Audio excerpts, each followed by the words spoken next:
Hello good morning students. आज हम class 8 में साइंस में आपके जो चैप्टर चल रहा है चैप्टर नंबर 5, उस चैप्टर नंबर 5 यानी दहन, ज्वाला और ईंधन में आपके क्रम से क्वेश्चंस कर रहे हैं। तो उसी क्रम में आज का जो हमारा प्रश्न है, आज का जो हमारा टॉपिक है वो है पेट्रोलियम। तो प्रश्न है पेट्रोलियम किसे कहते हैं, यानी हमें पेट्रोलियम बताना है क्या चीज़ होती है पेट्रोलियम। और दूसरा प्रश्न है इसी पर आधारित कि पेट्रोलियम से प्राप्त उत्पाद कौन कौन से होते हैं, यानी कौन कौन सी चीज़ें पेट्रोलियम से प्राप्त होती हैं। तो सबसे पहला प्रश्न जो है पेट्रोलियम, उसके बारे में समझते हैं। देखिए पेट्रोलियम जो है वो एक गाढ़ा चिपचिपा तेलीय द्रव है, यानी ये पेट्रोलियम की जो है पहचानने की जो है विशेषताएं हैं। पेट्रोलियम को आपको पहचान सकते हो कि कैसा होता है, गाढ़ा होता है और चिपचिपा तेली द्रव होता है। चिपचिपा तेली द्रव होता है क्योंकि जो तेल जैसे पदार्थ होते हैं वो चिपचिपे होते हैं। जैसे आपने सरसों ऑयल देखा होगा, मस्टर्ड ऑयल जो सरसों का तेल होता है वो भी चिपचिपा होता है। उसी प्रकार से जो पेट्रोलियम है ये भी एक चिपचिपा द्रव होता है और वो भी गाढ़ा द्रव होता है।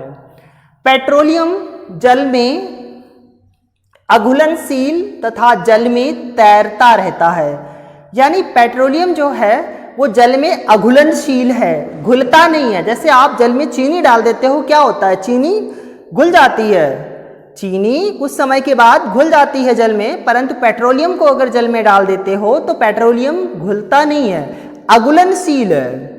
और इसी के साथ साथ ये जल में तैरता रहता है, यानी आप इस पानी में या जल में जो है पेट्रोलियम डालिए तो क्या होगा, जो पेट्रोलियम है वो जल की ऊपरी सतह पर आपको तैरता हुआ दिखाई देगा।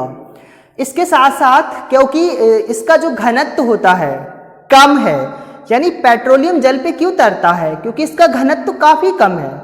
इसी प्रकार से एक प्रश्न होता है कि लोहे की कील जल में जो है डालने पर डूब जाती है, जबकि जो शिप होते हैं, पानी के जहाज होते हैं, वो इतने भारी भारी और सवारियों के साथ बड़े बड़े होते हैं, फिर भी वो तैरते रहते हैं। क्यों? क्योंकि उसका घनत्व कम होता है और कील का घनत्व अधिक होता है। इसी कारण से कील पानी में डूब जाती है। नाव देखिए, नाव पानी में तैरती रहती है और आप एक छोटी सी कील डालोगे पानी में डूब जाएगी, क्योंकि कील का घनत्व अधिक है और नाव का घनत्व कम है।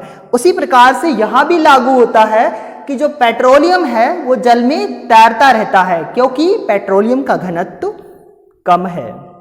इसके साथ साथ जो पेट्रोलियम की गंध होती है वो अप्रिय गंध होती है, यानी कि पेट्रोलियम की गंध बहुत अच्छी नहीं होती है। अप्रिय का मतलब है किसी को प्रिय नहीं होती है, यानी जो इसमें गंध आती है पेट्रोलियम पदार्थ में वो किसी को गंध उसकी जो स्मेल है वो अच्छी नहीं लगती है। तो आप इन सभी गुणों के कारण पेट्रोलियम को आसानी से पहचान सकते हो, यानी पेट्रोलियम एक गाढ़ा चिपचिपा तेली द्रव है। पेट्रोलियम जल में अघुलनशील तथा जल में तैरता रहता है क्योंकि इसका घनत्व कम है। और दूसरे पेट्रोलियम की जो गंध होती है वो अप्रिय है। तो आप पेट्रोलियम समझ पाए। अब हम दूसरा प्रश्न देखते हैं आज के वीडियो का कि पेट्रोलियम से प्राप्त उत्पाद लिखो, यानी जो हमारा पेट्रोलियम पदार्थ है उससे और कौन कौन से पदार्थ प्राप्त किए जाते हैं उनको हमें बताना है।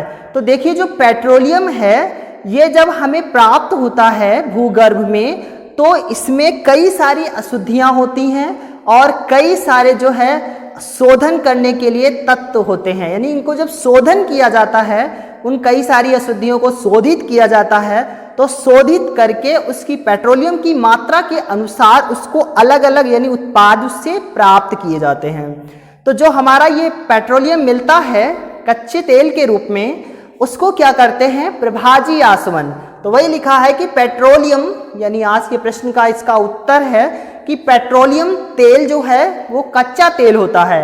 तो पेट्रोलियम तेल कच्चे तेल से यानी तेल के विभिन्न अंशों यानी उसके अलग अलग जो है तरीके से प्रभाजी आसवन करके अलग किए जाते हैं। यानी जो हमारा कच्चा तेल पेट्रोलियम है उसका जब प्रभाजी आसवन किया जाता है, यानी जब उसको शोधन यंत्रों के द्वारा शोधित किया जाता है, तो प्रभाजी आसवन में क्या होता है कि पेट्रोलियम की अशुद्धियां जो हैं उनको अलग किया जाता है और पेट्रोलियम को अलग अलग उसकी गुणवत्ता के अनुसार, अलग अलग यानी क्वालिटी के अनुसार जो है उससे पदार्थ तैयार किए जाते हैं। तो पेट्रोलियम कच्चे तेल को जो है प्रभाजी आसवन किया जाता है, उसके विभिन्न अंशों को प्रभाजी आसवन करके छांटाई होती है, यानी अलग अलग किए जाते हैं। और जब प्रभाजी आसवन किया जाता है तो उनसे कुछ उत्पाद प्राप्त होते हैं। जो उत्पाद क्या हैं, जो कि निम्न हैं। देखिए कौन कौन से, प्राकृतिक गैस यानी नेचुरल गैस, कौन सी गैस हमें प्राप्त होती है, प्राकृतिक गैस, नेचुरल गैस प्राप्त होती है। नेफ्था, नेफ्था एक ऑयल होता है, तेल होता है। इसके अलावा डीजल ऑयल, डीजल प्राप्त होता है। पेट्रोल प्राप्त होता है, जो कि आपने देखा होगा डीजल ऑयल जो है बड़ी बड़े जनरेटर मशीनरी को चलाने के लिए डीजल इस्तेमाल किया जाता है। पेट्रोल जो हमारे डीजल पेट्रोल से चलने वाले स्वचालित वाहन होते हैं, यातायात के साधनों में पेट्रोल प्रयोग किया जाता है। मोम, ईंधन तेल, क्रिकेटिंग तेल, यानी ये जो आपकी सामग्रियां हैं, प्राकृतिक तेल, naphtha oil, diesel oil, petrol, मोम, ईंधन तेल, ल्यूब्रिकेटिंग तेल, ये सब जो है पेट्रोलियम कच्चे तेल का शोधन करके हमें प्राप्त होते हैं। तो आप इस आज के दोनों प्रश्न हमारे समाप्त होते हैं। तो आप अपनी कॉपी पर दोनों प्रश्न को क्रम से फेयर करना। आज के लिए बस इतना ही। आपको मिलते हैं नए वीडियो में नए टॉपिक के साथ।